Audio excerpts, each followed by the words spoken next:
Hello, welcome to another episode of the Short Pale and Handsome Podcast. I'm your boy, Loy Lee. Today is Tuesday, June 11th for Monday, June 10th. How art thou?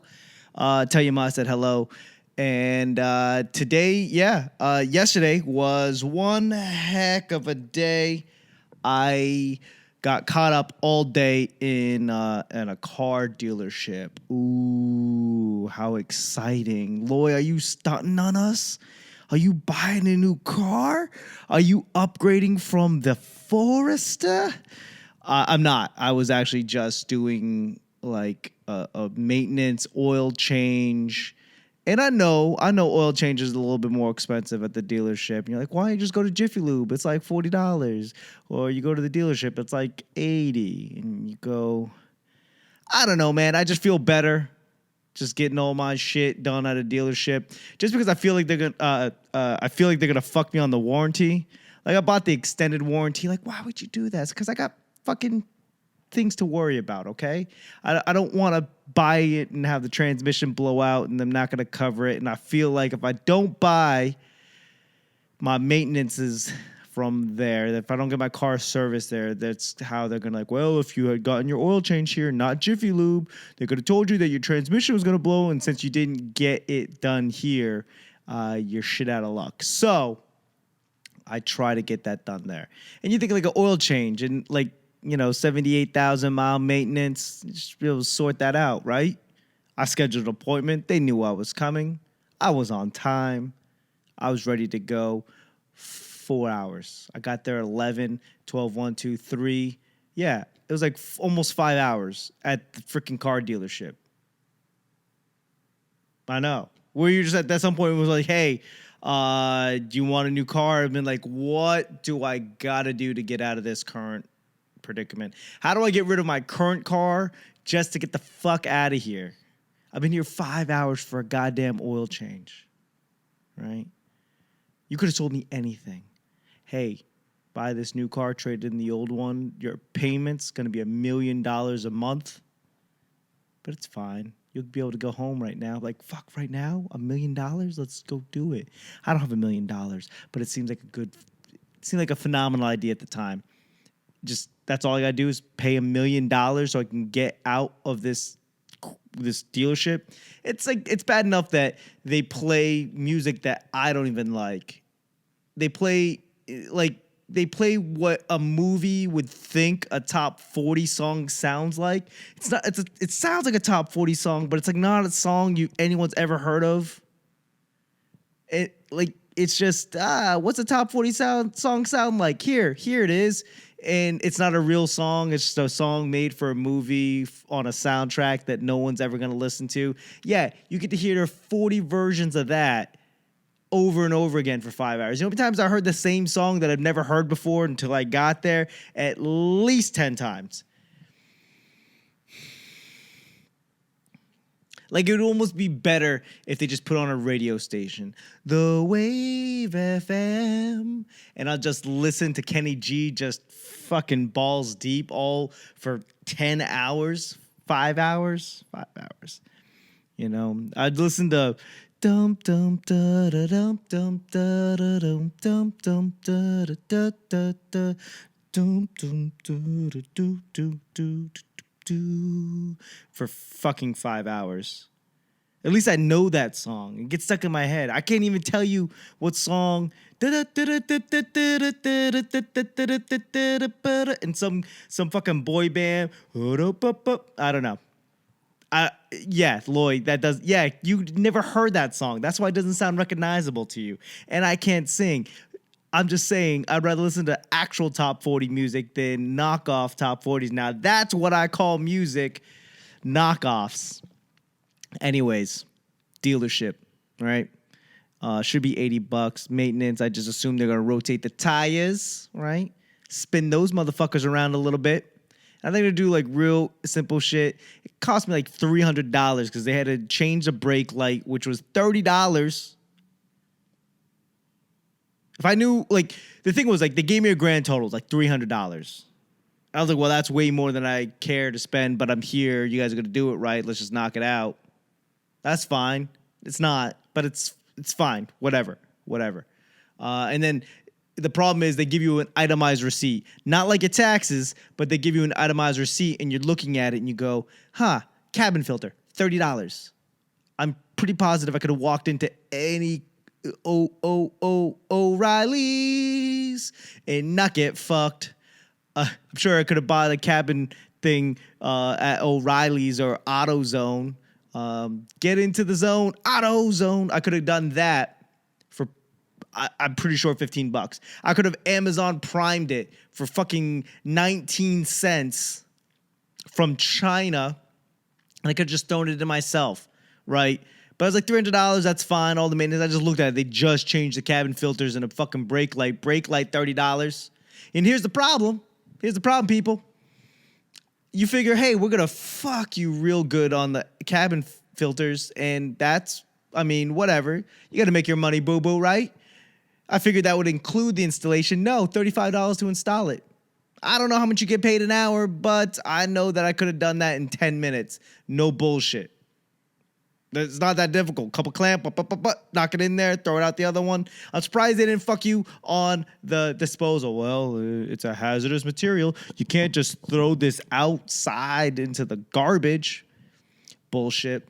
Which now I'm probably just giving them an idea. Hey, it's a $10 disposal fee of cabin filters. It was like that. It was like 3 filters that they had to switch, a brake light, and it was all like $30 and then $30 labor. Like, God damn. Like, I would have paid $30 for all of it. And you wonder why nobody wants to go to the dealership.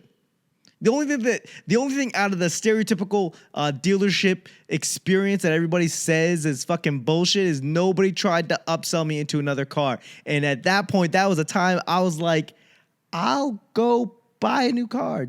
After 2 hours, I'm like, just somebody sell me this fucking car. Sell me this car right now. I want to get the fuck out of here. Yeah, man.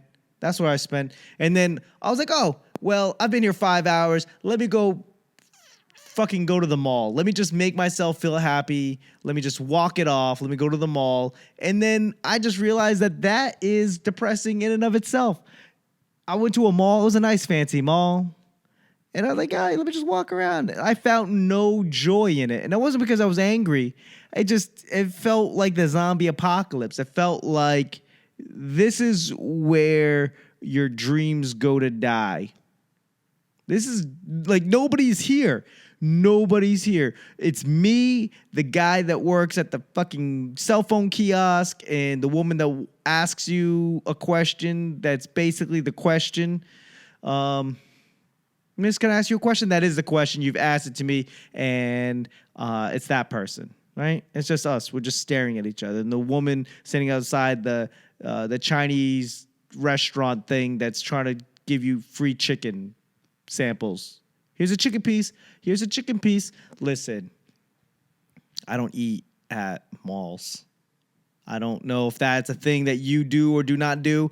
I do not do it. I do not eat at malls because that shit is potentially scary. Like, that's a shit that you just kind of go, so if one place has an infestation, if one person fails cleanliness, basically all of the spots in the mall that serves food probably in the same condition. So it only takes one bad apple.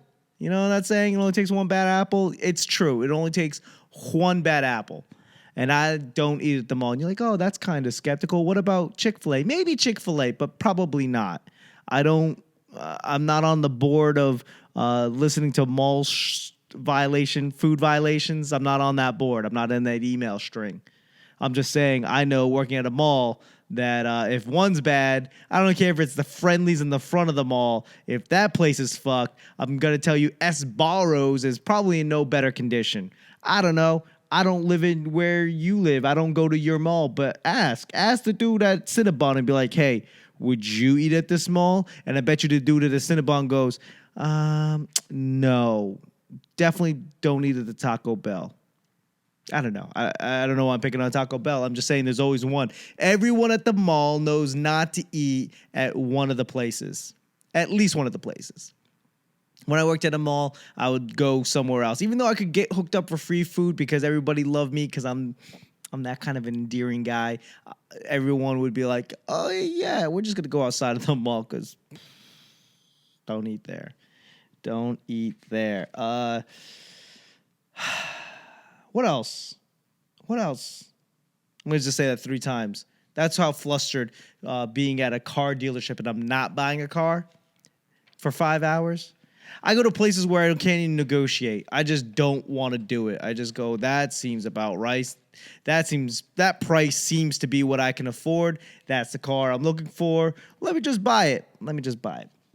On Saturday, I took the wife to the bank because there's some things that you got to do. I wanted a safety deposit box because I'm going to the Philippines. Did I tell you this? I told you this. I'm going to the Philippines for a month. And, there's just some things that you shove under your bed. There's some shit that you throw in a sock and you hide the sock somewhere. That's not semen. Definitely don't hide those socks because that is going to smell. But, this is some things that you just... And I had to go get a safety deposit box. And here's the catch to a safety deposit box. You can't do that shit online. You can't order one. You can't reserve one. You can't schedule an appointment for one. You got to go to the bank and you have to have direct deposit. And you got to just... It's a whole ordeal. We go in on Saturday. And I don't even know why banks are open on Saturday. They're open from like 10 to 12. Who the fuck that works at the bank wants to work from... It's not even a full day. It's like, I got out of bed for this shit? 9 to 12 even? 9 to 12. 9, 10, 11, 12. 3 hours. I got out of bed for fucking 3 hours. I counted the drawers for 3 hours. And I got to count the drawers again. It was fucking bullshit. I called him up early and I was like, hey, can I schedule an appointment? Like, this is not even a branch. And you can only go to this specific branch that has... safety deposit boxes. And so he had to go down there. So we went down there on Saturday, no appointment, waited because nobody in the bank's in a rush. Only the teller's in a rush. Anybody that's not a teller, not in a rush. They just come, whatever. Just sign this paper. Like there was no multitasking. There was no sense of urgency. And I'm not saying she was horrible at her job. She was fine. Like there was like no sense of urgency. And I was like trying to pick it up the pace. Because by the time we got there at like 10:30, by the time we actually sat down with the person who does the safety deposit box, because apparently there's people who don't do safety deposit box, apparently, at my branch. It was like almost 11:30. We're going through the paperwork. I was like, wow, 11:30, almost time to go home. She goes, oh, really? Is it? Oh, you're not even in a rush to go home. Fuck. I'm in a rush to not be here. You're not in a rush to get out? So it's going to be as long as it takes. Now, I'm stressing out. My wife's like, why are you stressing out? It's fine. Fuck them, whatever. And go, I don't know. Maybe it's a weird Boston thing. Maybe it's a weird thing. But growing up, I was always told there's 2 times you don't go to the bank. You don't go early in the morning and you don't go at closing time. That's the time you're going to get robbed. And the problem is when you're in a bank robbery, from my understanding, not robbing the bank, but just happen to be a casual bystander in a bank robbing, it's going to fuck up your whole week. I've got a buddy who's been in 3 bank robberies. Obviously, you're probably on a watch list at this point, but he's like, literally, you got to clear out your whole day. And then whenever they decide to swing by or whenever they call you in, like it's a whole day ordeal. Like somebody robs the bank, then everyone's got to take, background checks and DNA tests and your fingerprints to make sure that they can figure out whose fingerprint. Listen, I wasn't in the fucking vault. I don't know why you're taking why are you taking my fucking fingerprint? I'm not in the vault. I don't know. But yeah, growing up, it's just one of those things where you're like, don't go first thing in the morning. Don't go last thing at night. Those are the times bank robbers are going to rob the bank, and that's when it's going to fuck up your day. Nothing would be worse than being on a Friday, taking out cash so you can go to Tijuana. You need cash on you, right? Friday, the bank gets robbed while you're in there. And now your Friday afternoon turns to Friday morning or Saturday morning. You're still getting answered questions, cops. I don't know what I'm saying. But I just feel like banks are in no rush. If you're not going to like the walk-up teller or the drive-through teller, everybody else has got an office. They just don't care. They just, not that they don't care about doing their job. They're just not like, hey, we go at our own pace, which annoys the shit out of me. Okay, so what else is going on? The Bruins tomorrow, Wednesday, Wednesday, Game 7. I thought it was going to be a clearing. I thought it was going to be a sweep either direction. I mean, these seeds were so low that anybody could have just swept. I thought it was just going to be real simple. 4 games, maybe 5 games. It's gone 7, and it is on the line. Not my idea of a Stanley Cup final. I would like to pack it up, decide it along the way, but I've been watching all the games, and Boston just likes to go like 12 points, 12 goals, and then lose the next one. We went up 5-2 last game. Was it game 3? We went like 7-2, and then we lost the next game. Last night we went 5-2, and then Wednesday, we'll see. We'll see how that goes. Toronto, Golden State. As you can tell, I've got topics. My mind's all over the place. Toronto, Golden State. Toronto. I'd like to see Toronto win. I'm curious if they're going to go to the White House or if they're going to go to whatever the equivalent to the White House is in Canada. Whatever the Canadian White House is, I think they should go there. You know, I think that the MLB and the NBA and the NHL should all go to Canada as well. Because fuck it, right? I mean, at some point, we might go look at Canada and be like, this is a good idea. Maybe we should live here. That is my thoughts. I would like to see Toronto win. I would like to see Toronto. They're already up. We've already seen Steph Curry win. KD broke his Achilles. He's done. He's leaving. They don't need to go on a high note. Let them leave hobbling. Toronto. This would be the first time that they win something that's not hockey. And I don't even know if Toronto Maple Leafs, I'm sure they've been around forever. I'm sure they've won at least one Stanley Cup, but they definitely haven't won NBA title, and they haven't won MLB title or a NBA title. That is for positive. I would like to see them win. I like Toronto. I'm a huge fan of Toronto now, just because it just seems like it's a cool city, cool people. I'm a fan. I'm on board. Shout out to Toronto. What else is going on? Friday. Last Friday, I didn't have a show. I didn't have a show booked. So I just hung out with a buddy of mine. And I don't do that often. Money's an issue, but also I don't like to be outside. I don't like to be in public if I don't have to be. And you go, well, Loy, you're a stand-up comedian. He's like, I know, I'm an introvert. I'm doing a podcast. There's nobody in the house. I literally wait for everyone to leave before I could do the podcast. And I'm talking to myself. I'm literally looking at myself, and I'm talking to myself. This is where I'm most comfortable. So my wife was excited. My wife's like, oh, that's good. Go play. You know, she's great. She's happy that I have friends. She's concerned. Rightfully so. I'm an introvert. So went out to a beer garden right down the street from here. And there's something that feels amazing about drinking outside in the sun. And it's like I drink a lot. I drink a lot at the house. I drink inside. I drink at bars at night. But drinking outside during the day, there is something about it that just makes it feel that much better. Like there's some weird DNA thing where you're like, oh, we're drinking outside. I don't know if it's like from the Prohibition era where we're like, hey, screw you, copper. We're drinking outside. Or if it's like something way more ancestral than that. I don't know. It's like drinking beer is like jerking off, but having sex, even though it's like almost the same thing, it's like the same thing. It's just the location of where you're doing this it feels better. It feels better drinking outside, out in the sun. And, Friday, the clouds started to come over. It was getting late in the day. And even though the clouds were threatening, it didn't bother me. Normally, it bothers the shit out of me where I'm outside, like, because I have to be for whatever reason. And then the clouds come and it gets gray and it gets dark. It bothers me.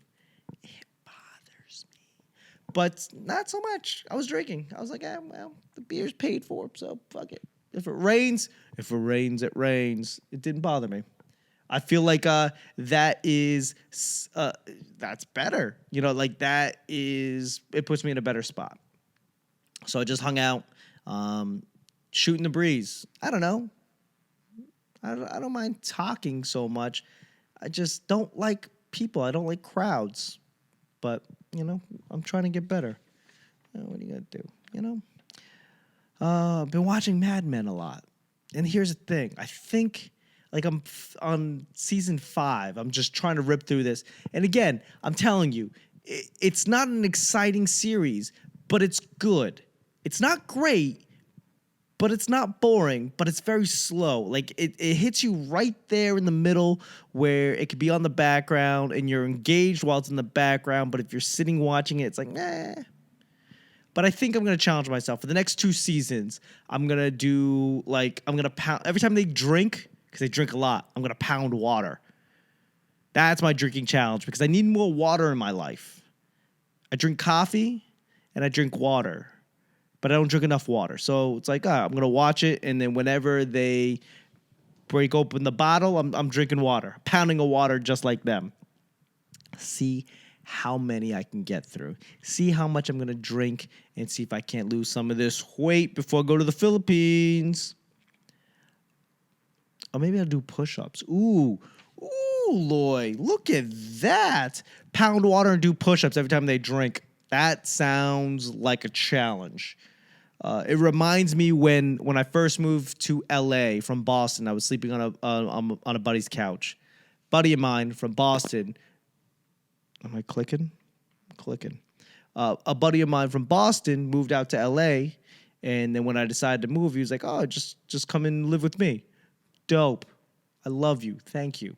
And since I didn't have a job and I was sleeping on the couch, there was like a house of 4 of us, 4 dudes. So we would just basically play Mario Kart. It was like 06, GameCube, Mario Kart, Baby Park. It's just a circle. So basically, it's fair. It's like the fairest game ever. You could be first or last and then win or lose. The tides could change in a matter of a moment. So anybody could. But I was horrible at it. And the way we played was, if you won, you won. Congratulations. You go to first place, first position. Second place, you did 10 push-ups. Third place, you did 20 push-ups. Fourth place, you did 30 push-ups and you took a shot at Jack. Well, that was horrible. So I was doing 200 push-ups a day and hungover just because I was that horrible at the game. And I was swole and hungover. So I think that's what I'll do. Every time Don Draper or somebody on the show orders a drink, I'm drinking water and doing push-ups. New year, new me. New series, new me. New season, new me. Yeah, let's see. What else I got going on?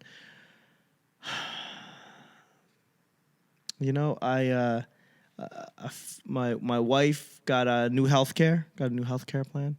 And I don't know how any of these things work. Hey, Loy, you going to hit us with a segue? No, I'm just telling you what's going on in my life. And so new healthcare at her job, new healthcare. So we gotta get a new doctor. And this shit is stressful because I'm that very, very East Coast, hardworking. I'm lazy. Blue collar, very blue collar guy. I don't like to go to the doctors. I haven't been to a doctor since last year. Right. And then before that, I hadn't been to a doctor that wasn't an emergency room or urgent care. So I'm not really up to date on any of my shots, or I'm not ready to go to the Philippines for all of the shit that I need to get physically or physical. So now that we have a new health insurance thing. I got to go find a new doctor. And I'm torn. I want an Asian doctor because I feel like, it makes more sense. Not because I only want an Asian person to look at me. It's like I think we're going through the same thing, right?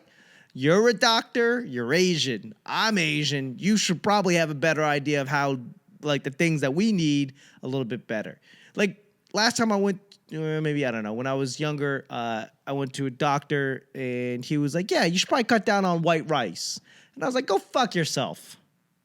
Like, and he couldn't understand. It's like, oh, are you that tied to white rice? No, I don't want you telling me not to eat white rice. You fucking, I don't know.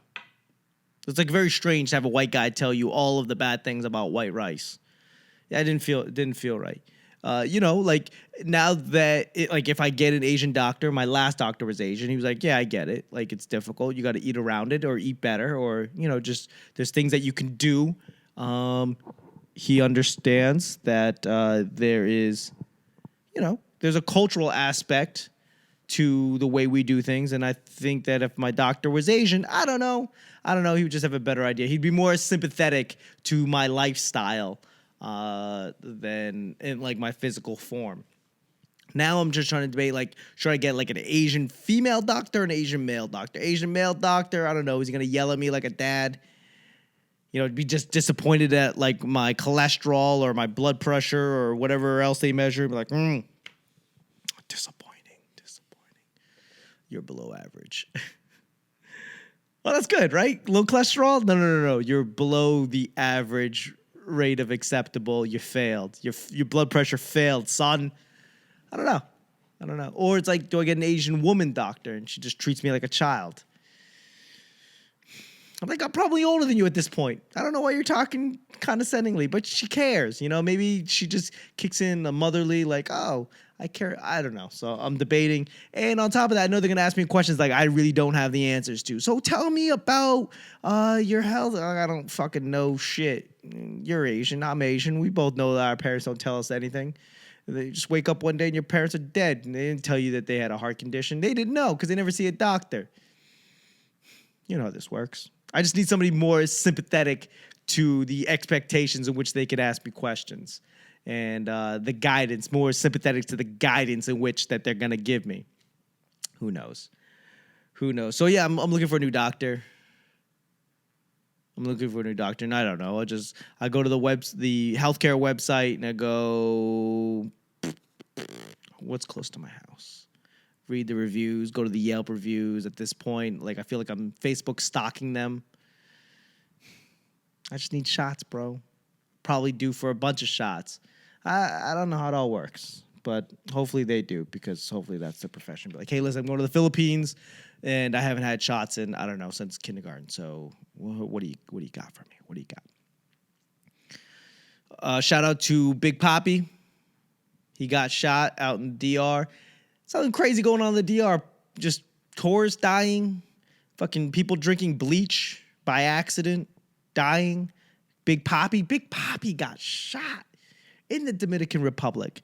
If anything, I would say that he would get shot in New York. But no, he got shot in the Dominican. Shout out to him. I hope he's doing better. I heard he's in better shape. Kind of reminds me of the time when, I think it was Paul Pierce's second season. He got beat up and stabbed by Benzino and his goons out in Boston. And then he wins a championship years later for Boston. Irony. Shout out to Big Papi. Shout out to Paul Pierce. And getting a new doctor. Trying to work out. That's really all I got today. I will say that I'm struggling on this Instagram thing, people. If you got tips on how to be better, I'm putting out content. I got a couple videos up. I'm trying to put more content daily, trying my best, and just trying to be a better content creator. I hate that word. Just creating content. It sounds like a factory. I won't get into that one. But check me out, Loy Lee Comedy on Instagram, loyleecomedy.com. Shoot me an email, loyleecomedy@gmail.com. And I really do appreciate you guys. I'm getting more reviews. I've been getting more thumbs up. Receiving more encouragement. I do appreciate it. Please, if you have questions, you want advice, I don't know. I haven't read advice. Nobody wants a guy that tells dick jokes for a living to give them life advice. But, fuck it. Tell me about a friend, and I'll give you advice on their life. So, therefore, I'm giving, I don't know. At this point, I'm just trying to find shit to talk about. I should have another What's Up Wednesday. I posted last week's today because I don't know. I posted it and it didn't post. So I posted it. There it is. You're welcome. You're welcome. And then I should have another one with Drew Vu again this week. We'll see how that goes. We're getting better. We're dialing it in. And we do appreciate all of your views. If you are listening to this, we do have a YouTube version of it now. Now it's this, but you get to see my fucking smiling mug. I'm swearing a lot today. I don't know why. If you are on YouTube, which, if you're like, hey, I wish I could just listen to this on my iPod. Or, wow, I'm that old guy. I'm just saying, hey, if you're listening to on my Zune, on my Walkman, if you're watching this on YouTube and you're like, hey, I want to listen to the podcast, same exact thing. I do very little. It's just maybe more accessible to you. Check us out, podcast, Apple Podcasts, Stitcher, Google Podcasts, wherever you find podcasts. This is where you'll find me, short, pale, and handsome. And again, please rate this, share this, like this. I appreciate you, and you were there, and you were there. What else do I got? Shout out to my Patreon account. All of this is brought to you by my Patreon account, patreon.com/loyleecomedy.